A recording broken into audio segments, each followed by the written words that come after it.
Stop loving your enemies. You're keeping them alive. It usually starts the same way every time. A well-known American charismatic Christian author sits behind a desk, calm and confident, teaching forgiveness to a room full of nodding heads. The tone is gentle, the delivery polished, the message familiar enough to feel true before it's questioned. Unforgiveness, she says, is like drinking poison and hoping your enemy will die. The audience agrees immediately. The metaphor sounds wise, but hidden inside that sentence is the entire problem. The enemy is already assumed to be real. The metaphor never questions the existence of an enemy. It only scolds the listener for handling their emotions incorrectly while believing in one. The poison is not the belief. The poison is the failure to behave properly after the belief is accepted. That is behavior management. The world is obsessed with it. Stop attacking, stop hating, stop resenting. Start praying. Start forgiving. Start acting better. Every instruction aimed at effects, none aimed at the cause. The course is not interested in fixing behavior. It is interested in correcting vision. This is the difference between behavior management and lens management. Behavior management asks how to control outcomes. Lens management asks what you are seeing that makes those outcomes seem necessary at all. Perception comes first. Behavior follows automatically. The teacher continues. God wants us to love our enemies.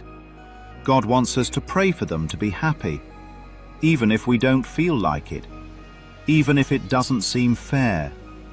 Watch closely, and the contradiction appears immediately. She doesn't want them happy. She doesn't like them. She still believes they are enemies, but she is willing to perform obedience anyway. That isn't forgiveness. That is compliance. Then the dictionary quietly walks into the room and ends the sermon. An enemy, by definition, is someone actively opposed or hostile. Actively, not formally, not emotionally remembered, not symbolically projected, not replayed in imagination. Active opposition requires present evidence, so the question becomes unavoidable. If nothing is happening now, if no hostility is occurring now, if no one is actively opposing you in this moment, who is keeping the enemy alive? Because an inactive enemy is not an enemy. It is a thought, a memory loop, a grievance being reheated, a psychological fossil polished daily so it still looks dangerous. This is why love your enemies collapses under examination. You cannot love an enemy. You can only tolerate one, manage one, perform love toward one while secretly maintaining separation. Love and enemy cancel each other out. The Course never tells you to love what never existed. It dissolves the premise that made enemies possible in the first place. No guilt, no attacker, no target, no other. That is lens management.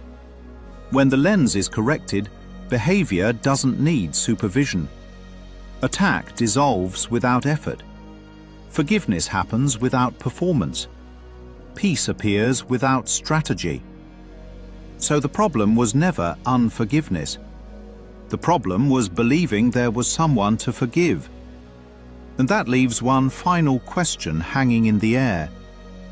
If the enemy isn't active, isn't present, and isn't observable, what exactly are you still trying to love?